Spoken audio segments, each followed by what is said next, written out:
मैं भागीरथ परियार आप सभी का स्वागत करता हूँ हमारी यूट्यूब वाली फैमिली शिवम क्लासेस में। तो आज हम देखने जा रहे हैं फीमेल रिप्रोडक्शन सिस्टम के बारे में। पिछला वीडियो था हमारा साइंस का जो मेल रिप्रोडक्शन सिस्टम के बारे में था। अगर आपने वो नहीं देखा है तो मैं उसका लिंक डिस्क्रिप्शन में डाल दूंगा, आप वहाँ से देख लेना। ओके, लेकिन आज हम देखने जा रहे हैं मादा जनन तंत्र के बारे में। ओके, चलो आज का टॉपिक शुरू करते हैं। इस टॉपिक में हम क्या क्या देखने वाले हैं पहले मैं बता देता हूँ। पहले देखेंगे कि गर्भाशय के बारे में, अंडाशय है, अंडाशय के बारे में देखेंगे, अंडाणु का निर्माण कैसे होता है, और बहुत सारे मिथ के बारे में देखेंगे। एक हाइमन झिल्ली होती है, हाइमन झिल्ली के बारे में भी देखेंगे कि हाइमन झिल्ली क्या होती है और हमारे समाज में उस हाइमन झिल्ली के बारे में क्या क्या भ्रांतियाँ हैं। उसके साथ में लव हार्मोन क्या होता है, लव हार्मोन के बारे में भी देखेंगे कि बच्चे के ऊपर अपनी माँ की वो माँ होती है ना, उसको बच्चे के ऊपर इतनी ममता क्यों आती है, तो उसके बारे में देखेंगे। बहुत सारी चीज़ें देखने वाले हैं। उसके साथ में हम पीरियड्स के बारे में भी डिस्कस करने वाले हैं कि पीरियड्स होता क्या है, उसके साथ में उस टाइम क्या प्रॉब्लम होगी और कौन सी उसमें लेयर होती है वो बाहर निकलती है। तो वो सारे टॉपिक के बारे में डिस्कस करने वाले हैं। तो अगर आप मेरे चैनल पे फर्स्ट टाइम हो तो मेरे चैनल को सब्सक्राइब करना, और इस टॉपिक को पूरा पूरा पूरा समझना है तो लास्ट तक बने रहना आपको, ठीक है ना। देखो, पहला पहला हम एक माइंड में मैप बना देते हैं कि इस प्रकार का होता है वो फीमेल रिप्रोडक्शन सिस्टम होता है, जिसमें ये वाला भाग है वो क्या कहलाता है अंडाशय, जहाँ पे क्या बनते हैं अंडाणु। जिस प्रकार से मेल के अंदर युग्मक होता है ना, गैमेट, तो वो होता है शुक्राणु। इसी प्रकार से फीमेल के अंदर जो युग्मक होता है वो होता है अंडाणु। तो वो अंडाणु कहाँ पे बनते हैं, अंडाशय में बनते हैं। और यहाँ पे अंडाणु बनते हैं, बनने के बाद में जाते हैं यहाँ पे, ये उदीय वाला भाग है फेलोपियन ट्यूब है, इसको बोलते हैं फेलोपियन ट्यूब।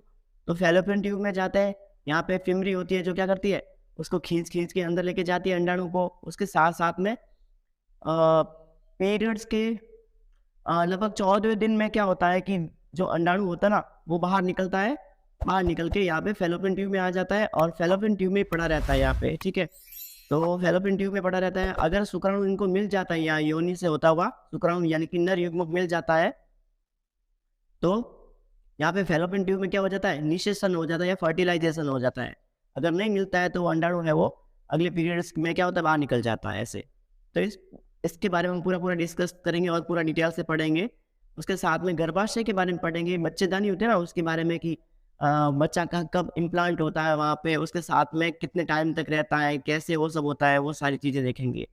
उसके बाद में देखेंगे सर्विक्स के बारे में, सर्विक्स और योनि के बारे में देखेंगे, वजाइना के बारे में, वजाइना क्या होता है, कितना सेंसिटिव होता है, वो सारी चीज़ें इसमें देखने वाले। ओके, उसके साथ में हम 3 लेयर होती है गर्भाशय के अंदर, एंडोमेट्रियम, मायोमेट्रियम और पेरीमेट्रियम, जो पीरियड्स के टाइम टूट टूट के बाहर निकलती है। उसके साथ में एंडोमेट्रियम होता है ना, यहीं पे बच्चे का इम्प्लांट भी होता है। बच्चा होता है ना वो छोटा सा जब भ्रूण के रूप में होता है, तो सबसे पहले यहीं पे आके वो इम्प्लांट हो जाता है या चिपक जाता है ऐसे, और फिर वो धीरे धीरे बड़ा होता है। तो इसके बारे में हम पूरा पूरा डिटेल से देखने वाले हैं।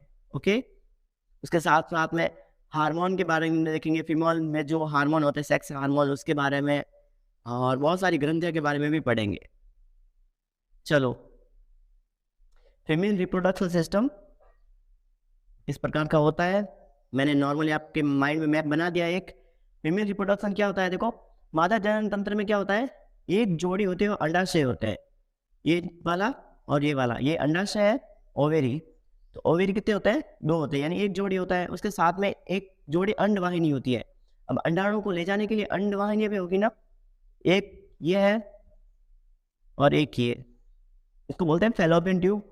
उसके साथ में एक यूटेरस पाया जाता है, यानी कि गर्भाशय, उल्टी नाशपति जैसा होता है। उसके साथ साथ में गर्भाशय का जो निचला भाग होता है उसको बोलते हैं सर्विक्स, ये वाला भाग सर्विक्स कहलाता है। उसके साथ में नीचे वाला भाग है वो योनि कहलाता है। उसके साथ में वहाँ जननांग भी पाए जाते हैं फीमेल रिप्रोडक्शन सिस्टम में। उसके साथ में सहायक ग्रंथियाँ होती है, उन सब के बारे में हम देखने वाले हैं। सबसे पहले देखते हैं अंडाशय के बारे में। ओवेरीज क्या होती है, अंडाशय ये वाला भाग है वो अंडाशय कहलाता है, जिसमें क्या बनते हैं, अंडाणु बनते हैं। अंडाशय क्या होता है, फीमेल रिप्रोडक्शन का प्राथमिक जननांग होता है, क्योंकि ये डायरेक्ट सेक्स या बच्चे के निर्माण में भाग लेता है। अंडाशय के चारों ओर एक झिल्ली होती है जिसको बोलते हैं जनन उपकला या फिर जर्मिनल एपिथेलियम कहा जाता है, जो क्या होती है, घनाकार कोशिकाओं से बनी होती है, क्यूबिकल सेल से। ये क्वेश्चन अभी थोड़े टाइम पहले पूछा भी गया था, एक एसएससी सीजीएल का एग्जाम था, उसमें पूछा गया था कि अंडाशय के चारों ओर जो झिल्ली पाई जाती है ना, उसमें कौन सी कोशिकाएं होती है, ये क्वेश्चन पूछा गया था, घनाकार कोशिकाएं या फिर क्यूबिकल सेल पाई जाती है।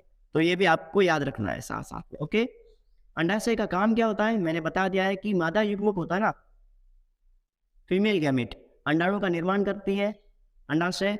उसके साथ साथ में 2 प्रकार के हार्मोन भी रिलीज होते हैं यहाँ से। एक तो टेस्टोस्टेरोन,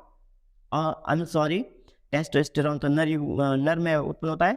एस्ट्रोजन और प्रोजेस्टेरोन हार्मोन होता है वो मादा में उत्पन्न होता है। और टेस्टोस्टेरोन आपको पता ही होगा,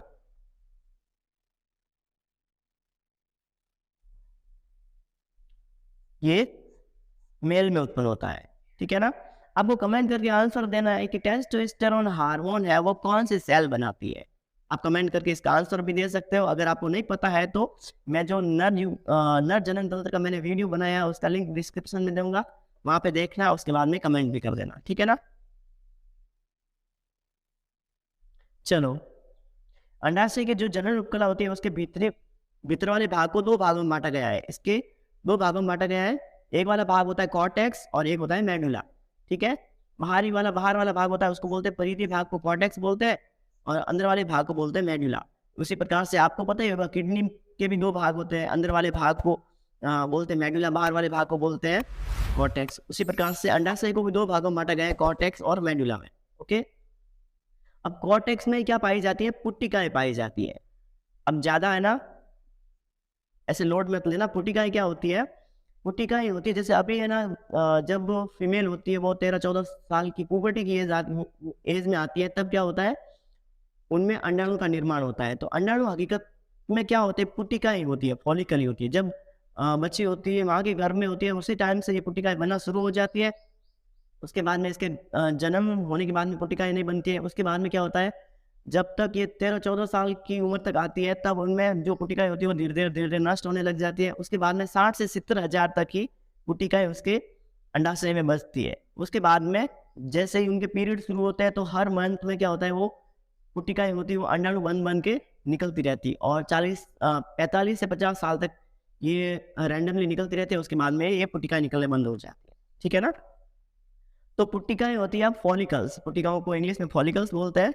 तो ये फॉलिकल्स है वो कौन से वाले भाग में पाई जाती है, परिधीय भाग यानी कि बाहर वाले भाग में। इसका जो बाहर वाला भाग होता है वहां पे पाई जाती है क्या, पुट्टिकाएं या फिर कॉर्टेक्स पाई जाती है। और यही पुट्टिकाएं होती है वो परिपक्व होकर मैच्योर होकर क्या बन जाती है, अंडाणुओं का रूप ले लेती है। समझ में आ गया आपको यहाँ तक, ठीक है। आगे चलते हैं। देखो मैंने क्या बताया, जब बच्ची होती है, लड़की होती है, जब 13 से 14 साल की उम्र में आ जाती है, टीनेज या फिर पुबर्टी की एज में आती है, तब क्या होता है, इसके पीरियड्स जैसे शुरू होते हैं, समझ लो 1 तारीख को पीरियड शुरू हुए, 5 तारीख तक तो इनके पीरियड्स चलते हैं। उसके बाद में क्या होता है, 5 से 13 दिन के बीच में इनमें एक हार्मोन एक्टिव रहता है, FHS, फॉलिकल स्टिमुलेटिंग हार्मोन। ये हार्मोन बहुत ज्यादा एक्टिव रहता है। क्या करता है, पुट्टिकाओं को मैच्योर करता है, बहुत ज्यादा मैच्योर कर देता है। इसमें क्या होता है, पुट्टिकाएं पहले प्राइमरी होती है, प्राइमरी से सेकेंडरी, सेकेंडरी से मैच्योर, मैच्योर से ग्रेफिन पुट्टिका में बदल जाती है। और वो क्या होती है, ग्रेफिन पुट्टिका में बदलने के बाद में वो अंडाणु का रूप ले लेती है और वो बाहर निकलती है ऐसे, ठीक है। 5 से 13 दिन के बीच में क्या होता है, ये पूरा FSS follicle stimulating hormone active रहता है। उसके बाद में क्या होता है, जब वो परिपक्व अंडाणु बन जाता है, तो देखो मैंने क्या बताया, बच्चे के गर्भ में क्या रहता है, जो भ्रूणी पुट्टिका होती है वो 5 से 13वें दिन तक, जैसे पीरियड बंद होते हैं उनके, तो बंद होते ही प्राथमिक पुट्टिका होती है वो सेकेंडरी पुट्टिका में बदलती है, सेकेंडरी से टर्सरी में, टर्सरी से आगे बदलती है ग्राफिन पुट्टिका में। ये याद रखना, अंडाणु होता है वो किससे बनता है, ग्राफिन पुट्टिका से, ठीक है ना। तो ग्राफिन पुट्टिका में बदल जाती है। और जब वो 14वां दिन आता है, तो 14वें दिन में क्या होता है, एक LH हार्मोन, ल्यूटिनाइजिंग हार्मोन होता है। तो ये हार्मोन एक्टिव हो जाता है, और एक्टिव होते ही 14 दिन में क्या होता है, वो अंडाणु है वो बाहर निकल जाता है। बाहर निकलने का मतलब क्या है, ये जो अंडाशय था, अंडाशय से होता हुआ आ जाता है फैलोपियन ट्यूब में। अब फैलोपियन ट्यूब में यहीं पे पड़ा रहता है। पड़ा रहने के बाद में 21वें दिन में क्या होता है कि अगर इनको 21वें दिन तक, यानी 14 दिन से 21वें दिन तक इनको शुक्राणु अगर मिल जाता है, नर युग्मक मिल जाता है, तो वहाँ पे क्या हो जाता है, फर्टिलाइजेशन या निषेचन हो जाता है। अगर उनको शुक्राणु नहीं मिलता है तो 21वें दिन क्या होता है, अंडाणु है वो बाहर निकल जाता है। ठीक है ना, समझ में आ गया? चलो आगे चलते हैं। अब देखते हैं फैलोपियन ट्यूब यानी कि अंडवाहिनी के बारे में। मैंने क्या बताया था, ये था अंडाशय जहाँ पे अंडाणु बनते हैं। अब अंडाणु तो बन गए, 14 दिन अंडाणु क्या होता है, बाहर निकलता है। बाहर निकल के कहाँ जाता है, फैलोपियन ट्यूब में। ये वाला पूरा भाग है वो फैलोपियन ट्यूब है। ये ट्यूब जैसी नली दिख रही है ना आपको, ये पूरा है फैलोपियन ट्यूब। अब फैलोपियन ट्यूब को भी 3 भागों में बांटा गया है। देखो फैलोपियन ट्यूब क्या होता है, ये अंडाशय की परिधि से अंडाशय से लेके गर्भाशय तक फैला रहता है। देखो ये वाला भाग अंडाशय है और ये वाला भाग है वो परिधि है, सॉरी परिधि नहीं, गर्भाशय है। ओके, और इसकी लेंथ कितनी होती है, 10 सेंटीमीटर से 12 सेंटीमीटर के बीच में होती है। और फैलोपियन ट्यूब को सीलिएटेड एपिथेलियम घेरे रखती है। एक परत होती है, झिल्ली होती है जिसको जो सीलिएटेड होती है। सीलिएटेड का मतलब होता है, सीलिया के बारे में आप समझते होंगे, जैसे कि कोई लेयर है उसके ऊपर ऐसे रोम होते हैं, रोम ऐसे सीलिया होता है। सीलिया क्या करता है, वो जैसे अंडाणु निकलता है यहाँ से, अंडाणु निकलते ही क्या करेंगे, ये सीलिया है वो गर्भाशय की ओर ऐसे कंपन करेंगे। गर्भाशय की ओर कंपन करने से क्या होगा, जो अंडाणु होगा ना वो कहाँ पे जाएगा, फैलोपियन ट्यूब से होता हुआ कहाँ जाएगा, गर्भाशय में जाएगा। तो इसीलिए वहां पे क्या पाई जाती है, एक सीलिएटेड एपिथेलियम परत पाई जाती है। ठीक है, जो कि गर्भाशय की ओर कंपन करती है, जिसकी वजह से अंडाणु है वो कहाँ जाता है, गर्भाशय में जाता है। ओके, यहाँ तक समझ में आ गया आपको? अब हम देखते हैं कि फैलोपियन ट्यूब को भी 3 भागों में बांटा गया है। ठीक है ना, एक होता है इनफंडिबुलम, मार्कर कहाँ है, हाँ, इनफंडिबुलम, एम्पुला, और एक होता है स्टमस। 3 भागों में बांटा गया है। उसके बारे में हम डिटेल से थोड़ा सा देख लेते हैं। इनफंडिबुलम क्या होता है, आगे वाला भाग होता है जिसका ऑस्टेरियम कहलाता है। देखो इनफंडिबुलम एक कीप के आकार का होता है, ऐसे कीप होते ना, कीप जैसे ही होता है, आगे जाके ये ऐसे बनता है। ठीक है, ये देख लो इस टाइप की संरचना बनी हुई है। तो देखो आगे वाला भाग क्या कहलाता है, इनफंडिबुलम। और इनफंडिबुलम का ये वाला भाग है ना, खोखला वाला भाग, एक दरवाजे के रूप में, उसको बोलते हैं ऑस्टीरियम। और ऑस्टीरियम से ही अंडाणु है वो प्रवेश करता है फैलोपियन ट्यूब में। ठीक है ना, और यहाँ पे बहुत सारी धागेनुमा धागेनुमा क्या, अंगुलीनुमा ऐसे संरचनाएं पाई जाती है, जो क्या करती है, अंडाणु को अपनी और अंदर खींचती है ऐसे। ठीक है, तो उनको बोलते हैं फिमरी। यहाँ पे जो झालर या फिम पाई जाती है, अंगुलीनुमा संरचनाएं पाई जाती है, जिसको बोलते हैं फिमरी। इनफंडिबुलम पहला वाला भाग, दूसरा वाला एम्पुला, और तीसरा वाला भाग था स्थमस। ठीक है, इनफंडिबुलम ऑस्टियम कहलाता है, यहाँ से अंडाणु है वो ट्यूब में प्रवेश करता है, और अंगुलीनुमा यहाँ पे संरचनाएं पाई जाती है, जिसको बोलते हैं फिमरी। ये याद रखना आपको, फिमरी के बारे में कई बार क्वेश्चन भी पूछा जाता है। ठीक है ना, दूसरा वाला भाग होता है एम्पुला, वो इतना इंपॉर्टेंट नहीं होता है। तीसरा वाला भाग होता है स्टमस, जो कि गर्भाशय को कहाँ से गर्भाशय को फैलोपियन ट्यूब से जोड़ता है। ये वाला भाग है वो स्टमस है, और ये वाला भाग है गर्भाशय। तो इन दोनों को जोड़ने का काम कौन कर रहा है, ये इनफंडिबुलम। ठीक है, और एक बात बता दूं, मैंने क्या बताया था, फैलोपियन ट्यूब में क्या होता है, फर्टिलाइजेशन या निषेचन होता है, यानी कि अंडाणु और शुक्राणु है वो कहाँ पे मिलते हैं, इसी फैलोपियन ट्यूब में। तो फैलोपियन ट्यूब में भी एक लोकेशन होती है, एम्पुला और स्टमस के बीच वाले भाग में हमेशा फर्टिलाइजेशन होता है, यहाँ पे इस वाले भाग में। ये भी आपको याद रखना है साथ में। ठीक है ना, देखो फैलोपियन ट्यूब में निषेचन है वो एम्पुला और स्टमस के मध्य होता है। और ये क्वेश्चन तो कई बार पूछा गया है कि निषेचन या फर्टिलाइजेशन की प्रक्रिया होती है ना, वो फीमेल रिप्रोडक्शन सिस्टम के कौन से वाले भाग में होती है। तो ये आपको याद रखना है, फैलोपियन ट्यूब में या फिर अंडवाहिनी में। ओके, भ्रूण की ब्लास्टोसिस स्टेज तक ये निषेचित अंडाणु फैलोपियन ट्यूब में ही रहेगा। अब देखो अंडाणु भी जब निषेचित हो जाता है ना, जैसे कि शुक्राणु मिल जाता है, तो वो कहाँ पे मिलता है, फैलोपियन ट्यूब में मिलता है, एम्पुला और स्टमस के बीच में। तब क्या होता है, फिर जो युग्मक थे ना, उनसे क्या बन जाते हैं, युग्मनज बन जाते हैं। क्या बनते हैं, युग्मक थे, अलग अलग अंडाणु और शुक्राणु जब मिल गए आपस में, तब युग्मनज बन गए। अब युग्मनज क्या करते हैं, वो सेल डिवीजन होना शुरू हो जाता है, और वो धीरे धीरे रिपेयर होते हैं और नया रूप लेने लगते हैं। तो इनकी अलग अलग अवस्थाएं होती हैं। तो एक अवस्था का नाम होता है ब्लास्टोसिस। ठीक है, तो ब्लास्टोसिस अवस्था तक ये है वो फैलोपियन ट्यूब में रहेगा। जब ब्लास्टोसिस अवस्था खत्म हो जाती है, तब घूमता घूमता अंडाणु है वो, अंडाणु तो नहीं बोल सकते, उसको बोलते हैं हम जाइगोट बोलेंगे, क्योंकि वो अंडाणु और शुक्राणु दोनों का मिक्स है। तो वो धीरे धीरे आगे जाता है और गर्भाशय की जो एक परत होती है उस पे इम्प्लांट हो जाता है, ठीक है ना। अब हम देखेंगे गर्भाशय यूटेरस के बारे में, ठीक है। गर्भाशय क्या होता है, और फीमेल रिप्रोडक्शन में एक ही गर्भाशय पाया जाता है। आकृति कैसी होती है इसकी, उल्टी नाशपाती की जैसी होती है, मैंने बता दिया था। इसकी साइज होती है 8x5x3 सेंटीमीटर की, लंबाई चौड़ाई और ऊंचाई इतनी होती है इसकी, ठीक है। और ये मूत्राशय के पीछे वाले भाग में और ऊपर पाया जाता है। मूत्राशय थोड़ा सा नीचे होता है और आगे होता है, और गर्भाशय वो थोड़ा पीछे पाया जाता है, ठीक है। इसको भी 3 भागों में बांटा गया है, गर्भाशय को भी 3 भागों में बांटा गया है। एक वाला भाग होता है फंडस, दूसरा वाला भाग होता है कॉर्पस, और तीसरा वाला भाग होता है सर्विक्स। सर्विक्स यानी कि ग्रीवा, ग्रीवा भी बोलते हैं, सर्विक्स भी बोलते हैं इसको, ठीक है ना। तो गर्भाशय को 3 भागों में बांटा गया है। फंडस क्या होता है, फंडस क्या करता है, गर्भाशय को फैलोपियन ट्यूब से आपस का जो मिलने वाला बिंदु होता है ना, वो होता है फंडस, ठीक है। सेकेंड वाला भाग होता है कॉर्पस, ये वाला भाग कॉर्पस। कॉर्पस से वो सबसे इंपॉर्टेंट भाग होता है, क्योंकि जो ब्लास्टोसिस अवस्था के बाद में जो भ्रूण आया था ना, युग्मनज, जो नर और मादा युग्म का एक जो मिलने के बाद में एक नया रूप बना था युग्मनज, तो वो आके यहीं पे इम्प्लांट होता है कॉर्पस में, ओके।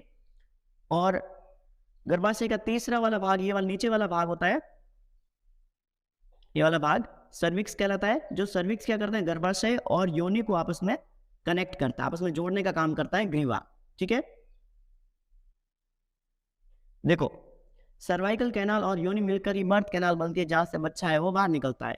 ये वाला भाग है सर्वाइकल कैनाल कहलाता है, और ये वाला भाग है वो योनि कहलाता है, वजाइना। तो योनि और सर्वाइकल कैनाल आपस में मिलकर क्या बनाते हैं, बर्थ कैनाल बनाते हैं, जहां से बच्चा है वो बाहर निकलता है, गर्भाशय से बाहर निकलता है। कहाँ से होता हुआ, बर्थ कैनाल से। बर्थ कैनाल 2 अंगों से मिलकर बना होता है, एक तो होती है योनि और एक होता है सर्वाइकल कैनाल, ओके। चलो नेक्स्ट चलते हैं। गर्भाशय के अंदर 3 परतें पाई जाती है, मैंने बताया था ना, पीरियड्स के टाइम जो भी बाहर निकलती है उसके साथ में जो भ्रूण होता है, बच्चे का छोटा रूप होता है, तो इम्प्लांट होता है, तो उसके बारे में 3 परतें होती है जो पोषण प्रदान भी करती है, उनके बारे में हम देख रहे हैं, ठीक है ना। एक होती है एंडोमेट्रियम, पेरीमेट्रियम और मायोमेट्रियम। पेरीमेट्रियम होती है वो सबसे नीचे होती है, उसके बाद में मायोमेट्रियम सबसे ऊपर होती है, वो होती है एंडोमेट्रियम, ठीक है। और एंडोमेट्रियम ही पीरियड्स के टाइम ब्लड के रूप में वो बाहर निकलती है। उसके साथ में एंडोमेट्रियम पे ही भ्रूण होता है वो इम्प्लांट होता है, ये भी आपको याद रखना है। पेरीमेट्रियम सबसे नीचे वाली भाग, मायोमेट्रियम बीच वाला मायो, उसके साथ में एंडोमेट्रियम सबसे ऊपर वाला भाग, ठीक है। और मायोमेट्रियम होता है ना, जो बच्चा जब पैदा होने वाला था, सबसे ज्यादा संकुचन है वो इसी में होता है। जब संकुचित होगी ये परत, तब क्या होगा, बच्चा है वो गर्भाशय में था, वो धीरे धीरे नीचे चला जाएगा बर्थ कैनाल में, और बर्थ कैनाल से होता हुआ, योनि से होता हुआ वो बाहर निकल जाएगा, ठीक है ना। तो ये परतों का नाम याद रखना आपको, पेरीमेट्रियम सबसे अंदर अंदर वाला, मायोमेट्रियम बीच वाला, और होता है एंडोमेट्रियम। एंडोमेट्रियम होता है वो सबसे भीतरी परत होती है, सबसे ऊपर वाली, ठीक है, जो महामारी यानी मेंस्ट्रुएशन साइकिल के समय ब्लड के रूप में है वो बाहर निकलती है, ठीक है ना। ये आपको याद रखना है, पेरी, मायो, एंडो। भ्रूण का रोपण होता है इसी एंडोमेट्रियम परत पर होता है। मैंने अभी ये बता दिया है कि जो भ्रूण इम्प्लांट होता है ना, बच्चों का जो छोटा सा रूप होता है, एम्ब्रियो होता है, वो एंडोमेट्रियम पर ही इम्प्लांट होता है। उसके बाद में वो धीरे धीरे बड़ा हो जाता है, जब बच्चे का रूप ले लेता है तब वो बाहर निकलता है ऐसे, ठीक है। ये मतलब कितनी मैजिकल चीज है ना, कि जैसे अंडाणु बनता है, फिर वो फैलोपियन ट्यूब से वो ऐसे खींचा जाता है फंबरी द्वारा, फैलोपियन ट्यूब में पड़ा रहता है, शुक्राणु आके मिलता है, उसके बाद में वो ब्लास्टोसिस अवस्था तक वही रहता है, उसके बाद में सीरिया होता है, वो इसको मतलब गर्भाशय से ऐसे गर्भाशय की ओर भेजता है, फिर वो एंडोमेट्रियम की परत होती है उसको पकड़ के रखती है, उसको पोषण भी प्रदान करती है, फिर वो बच्चे का रूप लेता है, उसके बाद में वो बाहर निकलता है पूरा मैच्योर होने के बाद में। तो एक मतलब मैजिकल चीज है ना। चलो आगे देखते हैं। आपको समझ में आ रहा है ना, समझ में आता है, अगर मजा आ रहा है तो मेरे चैनल को सब्सक्राइब कर देना, और इसको ज्यादा से ज्यादा शेयर करना, क्योंकि इसको बनाने में मैंने काफी ज्यादा 7-8 घंटे लगा दिए पीपीटी बनाने में, वीडियो एडिट करने में, तो सारा बहुत ज्यादा हार्डवर्क किया है। तो आप उसको जितना पॉसिबल हो सके शेयर करना, क्योंकि ये मुझे मोटिवेट करेगा कि और से अच्छा कंटेंट लेके आऊँ मैं, ठीक है ना। अब हम देख रहे हैं योनि के बारे में या वजाइना के बारे में। योनि या वजाइना क्या होता है, देखो गर्भाशय था, गर्भाशय के आगे वाला भाग था सर्विक्स कैनाल, सर्विक्स कैनाल के आगे वाला भाग है वो योनि है, ठीक है ना। योनि या वजाइना, देखो गर्भाशय ग्रीवा यानी सर्विक्स के आगे चलकर एक लचीली वलनीय नलिका का रूप ले लेती है जिसे योनि कहते हैं। वलन के आकार की, यानी कि यहाँ पे छोटी छोटी ऐसे रिंग जैसी बनी होती है, वलनीय नलिका होती है जिसको बोलते हैं योनि, ठीक है ना। और इसको बोल सकते हैं हम मैथुनी कैनाल है, एक प्रकार की सेक्स करने की जो कैनाल होती है ना, वो यही योनि होती है, ठीक है ना। फिर यहीं से शुक्राणु एंटर करते हैं, शुक्राणु एंटर करने के बाद में सर्विक्स कैनाल में जाते हैं, सर्विक्स कैनाल से होते हुए गर्भाशय से होते हुए जाते हैं वो फैलोपियन ट्यूब में, और फैलोपियन ट्यूब में पहले से अंडाणु पड़ा रहता है, तो वहां से क्या होता है, वहां पे मिल जाते हैं अंडाणु और शुक्राणु और वो यूगोनस का निर्माण कर देते हैं। और योनि की साइज कितनी होती है, वो 8.5 से 9.5 सेंटीमीटर के बीच में होती है, ठीक है। योनि आगे चलकर एक हाइमन, एक छोटी सी झिल्ली होती है, उसमें खुलती है जो पतली सी परत होती है, और हाइमन के आगे एक छोटा सा छिद्र होता है, उसी छिद्र में से मेंस्ट्रुएशन साइकिल के टाइम जो भी लिक्विड होता है वहां निकलता है, वो हाइमन झिल्ली से निकलता है। और मैं आगे चलकर इसी झिल्ली के बारे में बात करने वाला हूँ कि हमारे समाज में इस झिल्ली के बारे में कौन कौन सी भ्रांतियां है, किस प्रकार से लोगों की सोच है जो गलत भी है, ठीक है, इसके बारे में हम आगे बात करेंगे। हाइमन झिल्ली क्या होती है, योनि का जो आगे वाला भाग होता है ना, यहाँ पे एक छोटी सी पतली सी झिल्ली होती है जिसके आगे छोटा सा छेद होता है, और वहीं से मेंस्ट्रुएशन साइकिल के टाइम जो लिक्विड होता है वो बाहर निकलता है, ठीक है ना। लेकिन पतली सी परत होती है, इसके बारे में आगे हम थोड़ा सा डिटेल से देखने वाले हैं, तब तक आपको देखते रहना है, ठीक है, क्योंकि मैं आपको नहीं तो मुझे पता है बोर कर रहा हूँ और ना ही इतना दिमाग खा रहा हूँ आपको, ठीक है ना। बस अच्छे से अच्छे आपके टॉपिक सामने आ रहे हैं, पॉइंट सामने आ रहे हैं जो क्वेश्चन एग्जाम की दृष्टि से बहुत ज्यादा इंपॉर्टेंट है, ठीक है ना। ओके, योनि के क्या एक प्रकार की मैथुनी कैनाल है, मैथुनी कैनाल यानी कि सेक्स करने की एक नाल है, नाल की तरह कार्य करती है, जहां नर का सेशन होता है, वो नर के सेशन के द्वारा वीर्य का स्त्राव किया जाता है, जिसमें क्या पाए जाते हैं, शुक्राणु पाए जाते हैं। जैसे कि मेल का जो रिप्रोडक्टिव अंग होता है सेशन या पेनिस, तो पेनिस यहाँ से एंटर करता है, एंटर करने के बाद में यहाँ तक, उसके बाद में वीर्य का स्त्राव किया जाएगा, जिसमें क्या होते हैं, शुक्राणु होते हैं, और शुक्राणु आगे चल के फैलोपियन ट्यूब में जाते हैं और वो जाइगोट का निर्माण कर देते हैं, ठीक है ना। और ये मैंने अभी बता दिया है कि योनि और ग्रीवा मिलकर क्या बनाती है, बर्थ कैनाल बनाती है, ठीक है। चलो एक छोटा सा फैक्ट है कि योनि होती है ना, योनि में एक बैक्टीरिया पाया जाता है जो हार्मफुल नहीं होता है, अच्छा बैक्टीरिया होता है, गुड बैक्टीरिया होता है, ठीक है। जो उसका काम क्या होता है, पीएच को नॉर्मल करते रहना, क्योंकि देखो शुक्राणु होता ना, जब भी मेल का शुक्राणु गर्भाशय की ओर जाने का ट्राई करता है, तब क्या होता है, अगर योनि का पीएच ज्यादा होगा, यानी योनि अगर ज्यादा अम्लीय होगी, तब क्या होगा, उसमें जो शुक्राणु थे ना, शुक्राणु के पहले से ही वो डेथ हो जाएगी, तो शुक्राणु आगे नहीं जा पाएंगे। तो उसके पीएच को कंट्रोल करने के लिए, यानी कि पीएच को नॉर्मल रखने के लिए एक बैक्टीरिया पाया जाता है जिसको बोलते हैं लैक्टोबैसिलस एसिडोफिलिस। लैक्टोबैसिलस एसिडोफिलिस जो क्या करता है, इसके पीएच को, योनि की पीएच को नॉर्मल रखता है, ठीक है ना। ये एक प्रकार का गुड बैक्टीरिया, समझदार बैक्टीरिया है। अब हम देख रहे हैं बाह्य जननांगों के बारे में। फीमेल रिप्रोडक्टिव सिस्टम में भी बाह्य जननांग पाए जाते हैं, जिनको बिल्कुल मिक्स रूप से कॉम्प्लेक्स रूप से क्या कहा जाता है, वुल्वा कहा जाता है या फिर भग कहा जाता है, हिंदी में भग और वुल्वा, ठीक है। बाहर वाले, अब हम बाह्य जननांगों के बारे में बात कर रहे हैं। योनि से हाइमन तक अंदर वाले जननांग थे, उसके बाद में अब आ रहे बाहर वाले जननांग, ठीक है ना। बाहर वाले जननांगों में सबसे सेंसिटिव भाग होता है, जो सबसे सेंसिटिव भाग होता है और सेंसिटिव होता है, उसको बोलते हैं क्लिटोरिस या फिर बग शेप बोला जाता है। ये सबसे ज्यादा सेंसिटिव भाग होता है। उसके साथ में क्यों होता है सेंसिटिव, क्योंकि यहाँ पे स्पर्श कणिकाएं सबसे ज्यादा पाई जाती है, अगर टच हो जाता है तो उसमें फीमेल वो सेंसेशन आ जाती है, ठीक है ना। और ये मूत्र छिद्र होता है, उसके ऊपर पाया जाता है।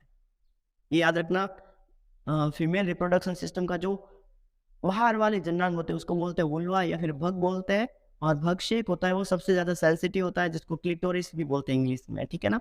क्यों सेंसिटिव होता है? क्योंकि यहाँ पे स्पर्श कणिकाएं होती है वो सबसे ज्यादा पाई जाती है। अब हम हाइमन के बारे में बात करते हैं। हमारे राजस्थान में है ना एक जनजाति है, सांची सांची, हाँ आई थिंक सांची है उनका नाम।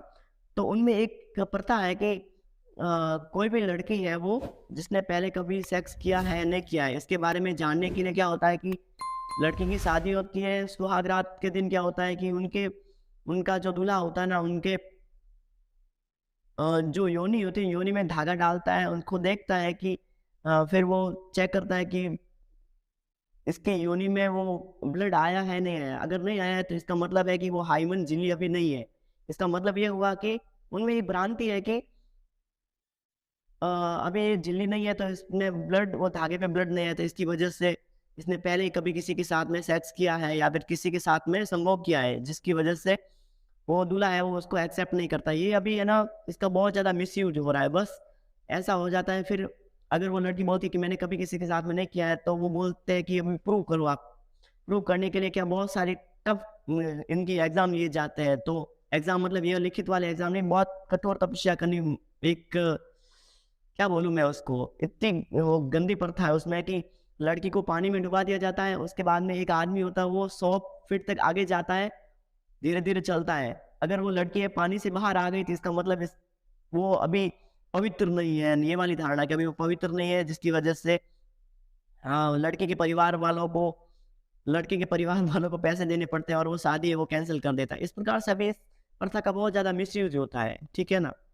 तो इस झिल्ली की वजह से क्या है कि बहुत सारी भ्रांतें थी, ठीक है ना। ये झिल्ली क्या होती है, जरूर नहीं कि कोई लड़की है वो किसी के साथ में पहली बार सेक्स करने से ही ये झिल्ली रहे।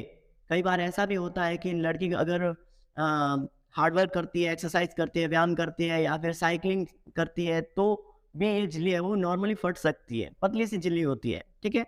ये जरूरी नहीं कि पहली बार सेक्स करने पे ही वो झिल्ली फटे, ठीक है। उसके साथ साथ में कई बार ऐसा भी देखा गया है कि जब पीरियड्स के दौरान जब ज़्यादा ब्लड बाहर निकलता है उस टाइम वो ज़्यादा फ्लो की वजह से भी वो झिल्ली फट जाती है, ठीक है। और ऐसा भी देखा गया है कि कई बार है ना झिल्ली है ना सेक्स करने के बाद में भी वो बनी रहती है, ऐसा भी देखा गया है। तो इसके आधार पर किसी लड़की के बारे में ये नहीं कहा जा सकता है कि इसने पहले कभी किसी के साथ में सेक्स किया है या नहीं किया है।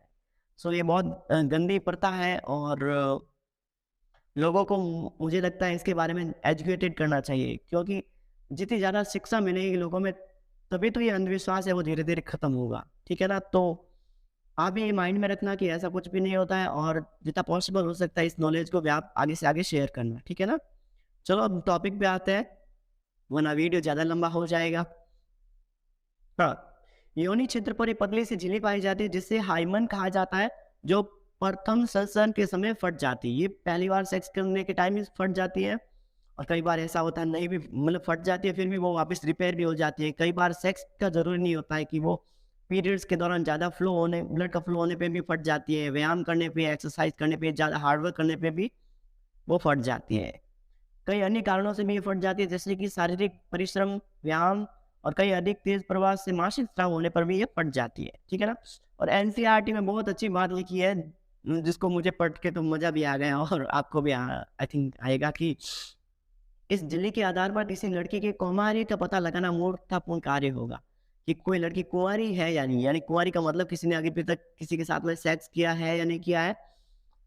सिर्फ अगर आप इसी झिल्ली के आधार पर ये डिसाइड कर रहे हो कि इसने किया है और इसने नहीं किया है, तो ये सबसे बड़ी मूर्खता का कार्य होगा, ठीक है ना। चलो आगे चलते हैं। अब हम थोड़ी सी ग्रंथियों के बारे में बात कर देते हैं कि फीमेल में भी ग्रंथियां पाई जाती है। उन ग्रंथियों के बारे में पहली वाली ग्रंथि है स्तन ग्रंथि, ठीक है ना। स्तन ग्रंथियों में जो मिल्क का निर्माण होता है, तो मिल्क का निर्माण करने वाला हार्मोन होता है, ये फैक्ट है और आप अच्छे से याद करना, क्योंकि 3-4 बार इसको एग्जाम में पूछा गया और मैंने भी देखा है, ठीक है ना। तो मिल्क स्तन ग्रंथियां होती है ना, स्तन ग्रंथियों में जो मिल्क का निर्माण होता है ना, वो तो होता है प्रोलैक्टिन हार्मोन की वजह से। एक हार्मोन होता है प्रोलैक्टिन हार्मोन, उसकी वजह से होता है। और मिल्क का जो सिक्रेशन होता है, सिक्रेशन मतलब जब बच्चा दूध माँ का दूध पीता है तो वो दूध बाहर कौन से हार्मोन की वजह से निकलता है, ऑक्सीटोसिन हार्मोन की वजह से। ऑक्सीटोसिन हार्मोन ही होता है जिसको लव हार्मोन कहा जाता है, वो वाला लव नहीं, ठीक है ना, कि आप कोई लड़का किसी लड़की को प्यार कर रहा है, उसे प्यार आ रहा तो इसका मतलब वो ऑक्सीटोसिन हार्मोन, वो हार्मोन नहीं। माँ होती है वो अपने बच्चे के प्रति जो ममता प्रकट करती है, ममता वाले भाव होते हैं, तो वो वाले भाव होते हैं वो इसे ऑक्सीटोसिन हार्मोन की वजह से होता है। अभी आपको 2 पॉइंट याद रखने हैं कि मिल्क का निर्माण होता है वो प्रोलैक्टिन हार्मोन की वजह से होता है, और निर्माण होने के बाद में जो बाहर निकलने वाला दूध को बाहर निकालना होता है तो वो होता है ऑक्सीटोसिन हार्मोन की वजह से, ठीक है ना। आपने देखा होगा कि कोई दुधारू जो पशु होते हैं, गाय भैंस जो भी है, तो अगर उनका दूध कम होता है तो उनको एक टीका लगाया जाता है, इंजेक्शन दिया जाता है, वो यही होता है ऑक्सीटोसिन वाला टीका, ठीक है ना।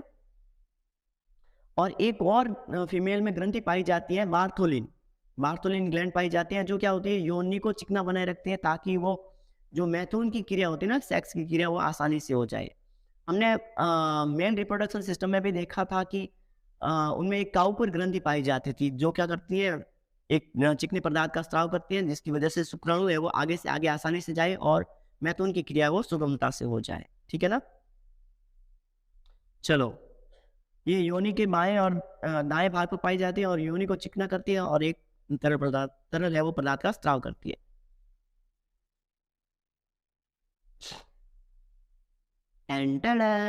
देखो 30-32 मिनट में हमने बस कितना अच्छा टॉपिक था वो कवर कर दिया है। तो पहले मैं पूरे दिल से थैंक यू दे रहा हूँ आपको, क्योंकि आपने मेरे चैनल को सब्सक्राइब किया है अभी, और जितना भी मुझे पता है कि आप इस चैनल को ज़्यादा से ज़्यादा शेयर करोगे, वीडियो को शेयर करोगे और ज़्यादा से ज़्यादा देखोगे।